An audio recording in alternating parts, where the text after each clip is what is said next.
Hi guys, hope everyone's really well. Just coming at you with another first off review. Got the brown nosed fish, the RNF Retro, which I've been waiting for a wee while, which Tommy and the boys up at Lost have done another beauty job on the board and the resin tints. Usual cracking finish that they do up there.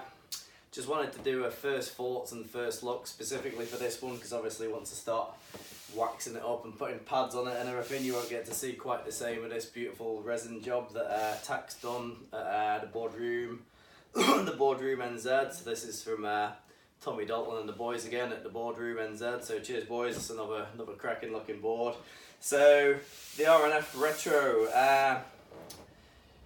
yeah, it's as per a lot of boards around, it's basically someone's modern spin on the retro fish vibe, and I got this one specifically to grovel, so it's quite high on the volume. It's 6'2", 22 and a quarter and 2 3/4, which is actually coming in at 43.5 litres, so it's quite high on the volume.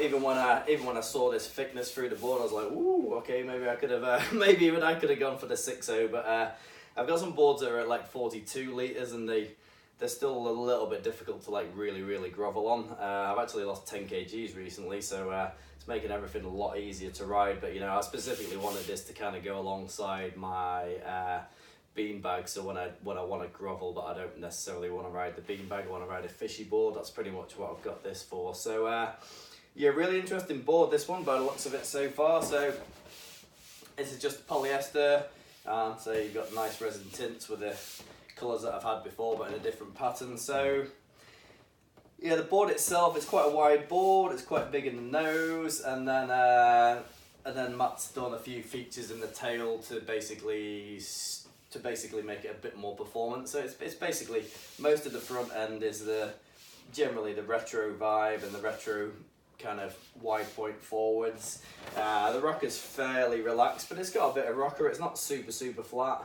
And then the action's gone on in the tail basically to take this to the slightly more performance realm. So as I say, the interesting bit on this is you've got this tail is definitely pulled in like a normal retro fish would be kind of coming out there, and these deep wings would be like very flat. So it might be hard to see in the outline, but basically what you've got is you've pretty much got a double bump in the tail. So from this point here, there's actually a side cut, which is a snowboard inspired feature, and then there's another step down here. I'm not sure if it's supposed to be a double side cut, but I think it might just be side cut here and then just reduced there. So the side cut is like rather than the rail carrying on this way and just having curve to it, the side cut is actually an inverse cut. So there's actually an inverse cut there, and I haven't researched the whole science, but it clearly works on snowboards, and I'm guessing what it does is it probably gives two very bitey points at both ends of the side cut. So I guess it's like, you know, if you drag a normal knife through your butter, it's going to carve it a certain way, whereas if you drag like an inverse knife through butter, it'd probably be quite grippy, and it'd probably really pinch a lot at the ends of the inverse curve. That's what I think, just purely looking at it. So yeah, so there's a lot of clever stuff going in the tail here. As you can see, it's sort of, you know, it's thinned down reasonably well in the tail. Like I said before, you've got quite a lot of volume up front here. The rocker's fairly flat, but the tail's been pulled in, double step. You've got a nice big wing in the back, but the thickness is also being reduced.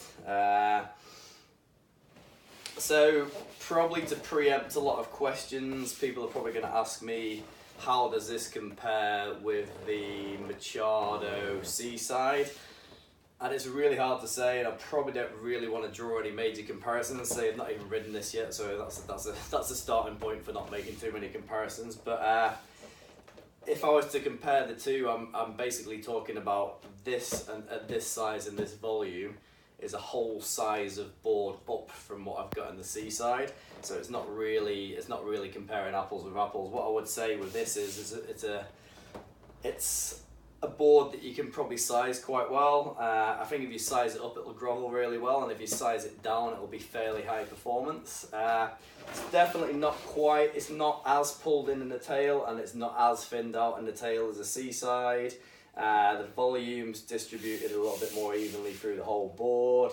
As I say, you know, on the C side, this tail would be like really thinning out like aggressively, super aggressively through the back of here. So, you know, it's a pretty different board. And the actual tail width really pulls in and it goes into more of a modern, it's more of a modern swallowtail, whereas this has still got that nice lovely deep retro tail. So yeah, I think that's about all I've got to say on the actual board itself. I'll show you the concaves in a minute, but I was quite surprised because I was expecting it to be more of a more of a V bottom, if that makes any sense. So I was from what I've seen, it's like a single concave here, and then it runs into quite a deep double all the way through to the front fins, and then it just starts to V from like behind the front fin backwards. That's where you're getting your V. So again, it's using that same principle of like, it's using the concaves to keep the stringer rocker quite flat and allow the rail rocker to increase a little bit. So you can probably see that on the tips there. You see this tail is going from the stringer, it's tipping away, so that just makes it really easy to get on rail, and it's going to make it a bit smoother pin to pin, because if you get the more retro fish, as you go from one pin to the other, you know, they can be quite tracky. They want to go in a straight line sometimes. So yeah, I think Matt's done a good job on this. As I say, the foam distribution, when I first saw it, I was like, whoa, I could have probably gone for the size down on this. So I suspect it's going to be a really good paddler. Like if this was a 6.0 and a couple of litres less, or a litre and a half less, it's probably still be a really good paddler. But as I say, I deliberately got this for a gravel board. So winter coming on, I was like 89 kgs, but now I'm back down to 80, which is really handy because it makes life a lot easier. But you know, winter wetsuit, small waves, slow waves. I've basically got a fish here that I can go out and ride, and I would say I should be able to ride it in like waist high, and I'm pretty sure here it'll still go in head high, maybe a bit more, maybe head and a half, because my beanbag actually goes in overhead, which is quite funny. So yeah, it just gives you a bit of an idea of what our waves are like. As I've said lots of times before, it's pretty much a longboard wave. So yeah, I'll come around and show you the concaves.